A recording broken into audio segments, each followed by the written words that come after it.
Ano naman kaya ang magiging gain ng Pilipinas sa pagbisita ni President Marcos sa Singapore? Makausap po natin ngayong umaga si Mr. Michael Ricafort, Chief Economist mula po sa Rizal Commercial Banking Corporation. Good morning, sir. Hi, good morning, Eve, Daniel, at sa inyo po mga taga-subaybay. Nice to meet you. Sir, balikan ko lang po yung question po natin. Ano po ba ang magiging gain ng bansa sa pagbisita ni Pangulong Marcos sa Singapore? Kasi siyempre, consistent naman yung pagka may mga official visits, no? Yung Pangulo, yung siyempre representing our country, no? Sa mga bansa ngayon sa Singapore. Una, yung mga kapakanan ng OFWs natin. Kasi lalo na yung Singapore kasi iyan ang isa sa pinakamalaking nag-aambag sa OFW remittances natin. At malapit lang yan dito sa bansa. So, it's relatively convenient for OFWs na at least malapit lang. Mga around 4 hours na plane trip lang, no? Tapos, yun, ang dami. Nasa top, palagi yan? Top 3 to top 5 na pinakamalaking remittances in a given year, no, galing Singapore. Siyempre, kapakanan ng mga OFWs natin. Yeah, financial is one. And pangalawa, siyempre, yung interest din nila, no? Kasi at least kasi sa dami pa naman ng OFWs natin sa buong mundo, for whatever reason, yung welfare nila, kapakanan nila, may ties at the highest level possible. Ayun ang una. And of course, equally important, investments. Kasi marami ring yan, kapital dyan sa Singapore. No? At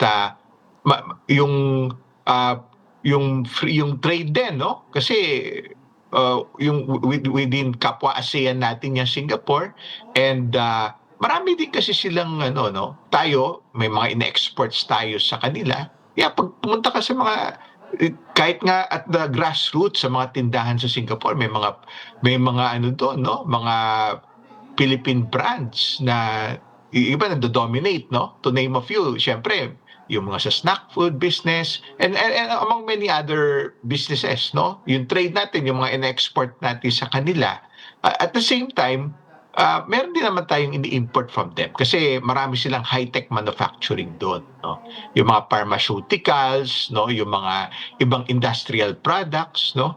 So, kasi ang dami-dami, kahit yung mga petroleum din, kasi maraming refinery din dyan sa Singapore, eh. So, kasama rin yun kasi energy security, that's part of diversifying at palawigin yung options natin na makabili ng mga refined petroleum, no? Yung mga gasolina, diesel, LPG, yan kasi marami silang refineries, no? At iba pang high-tech industries. At yung iba doon, since kapwa ASEAN natin yan, wala nang tariffs, yung mga import taxes sa isa't isa, at mas madaling magnegosyo, lalo na dito kasi sa Pilipinas, yung proposition natin palagi, mas mababa na cost dito. At the same time, nandito din yung mga skilled workers, professionals na at a lower cost. At medyo malapit tayo sa Singapore, no? Kaya alternatibo tayo sa ibang high-tech industries, no? Yung mga kahit yung mga heavy, yung mga lalo na yung mga kahit yung mga outsourcing, no? Kasi yung sa on yung it's one way for us to diversify yung sources ng investments, no? So mayaman na bansa yung Singapore. At ganun din pati yung mga foreign direct investments, mga foreign portfolio investments, at marami pang iba. Bukod sa trade, bukod sa negosyo, pati rin sa cooperation. Lalo na when it comes to security, no? Yung natin, di ba? Yung kapayapaan dito sa rehiyon. Kasi dahil nga in dealing with, kasi Pilipinas naman yung leader ngayon sa ASEAN, no?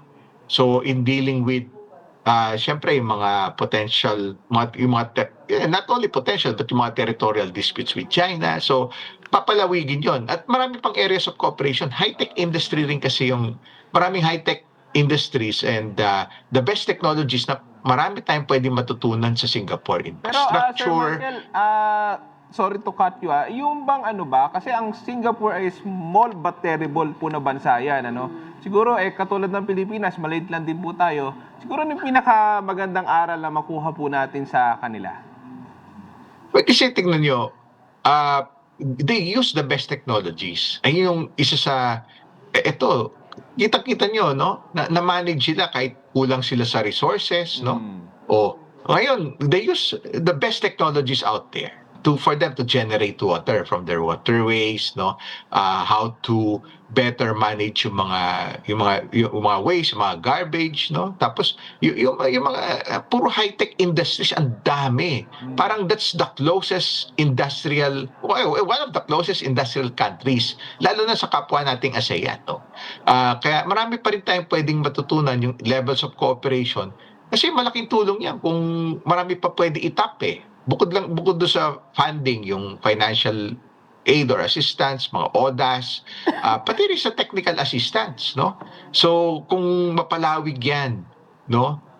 Lalo na sa industrialization, when it comes to manufacturing, ay kasi diyan sila magaling eh, no? Marami tayong pwedeng, yung areas of cooperation, hopefully magbubunga yun, no? At magkaka-technology transfer. And usually, ramdam yan pagka may mga investments din, no? Dinadala nila yung best technologies dito. At ayun, pati marami pang bagay kasi magkahawig yung klima natin. Malapit tayo sa equator, no? Sa tropics, no? May mga pag-manage ng mga pagbabaha. Yun, na-master nila yun. Ayan. When it comes to yung mga flood-related Maganda yung projects. sinabi nyo, sir. Paano yung sa mga baha? Maganda yung sinabi nyo. Malaki talaga yung, pwede maging ambag po ng bansang Singapore sa atin when it comes to sa flood control. Yan, na-manage nila yan, no? Ayan ang they use the best. Noon pa nila na-address yan. Like, past 30, 40, or even 50 years, no?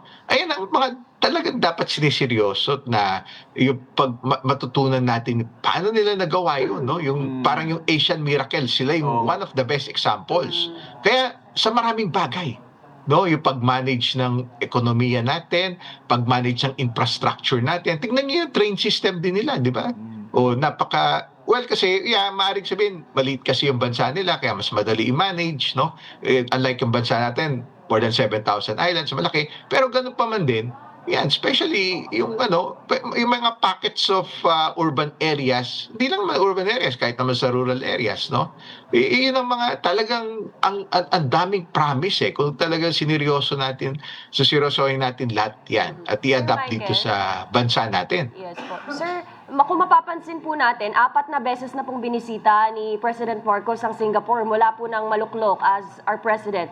Bakit po ba ganun na lang kadalas?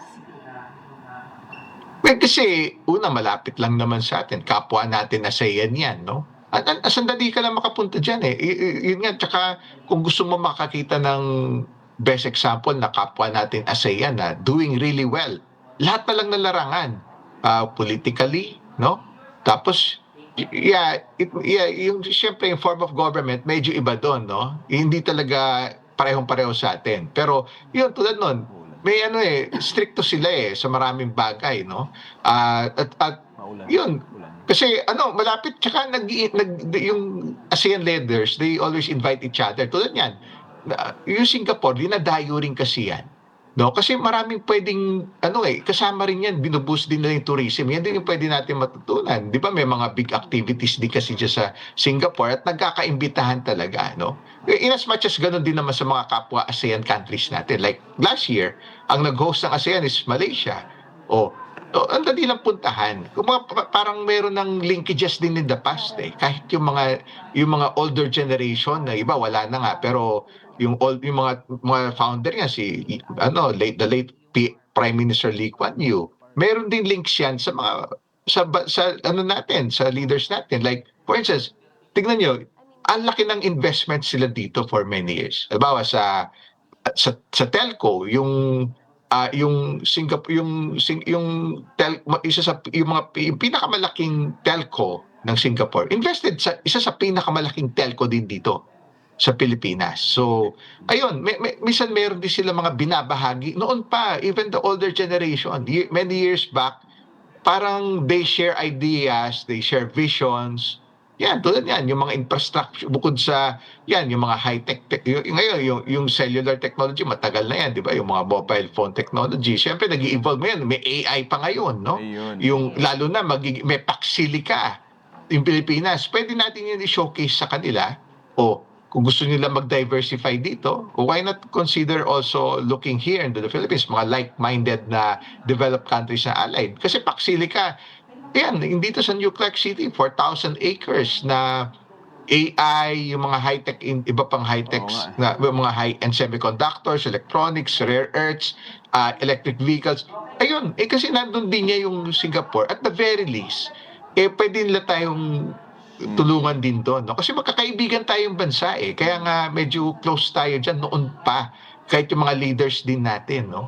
Kaya yun, kita natin, pati napakarami pang larangan sa governance, sa technology, disaster management, yan, yung mga flood management, iba pang natural calamities. Kasi magkakawig yung klima at magkakawig din yung nararamdaman in a given year, no?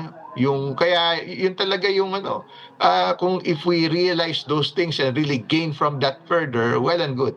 Okay. Sir, sorry to cut you kasi medyo kinulang tayo sa oras pero marami kaming natutunan na insights po sa inyo at nakita namin na talagang magiging productive itong pagbisita po ni Pangulong Marcos sa Singapore. Maraming salamat po muli sa inyo, Sir Michael Ricafort mula po sa RCBC. Good morning, sir. Maraming salamat din po, Mr. Daniel, Miss Eve, at sa inyong mga taga-subaybay. Good morning po sa inyo lahat.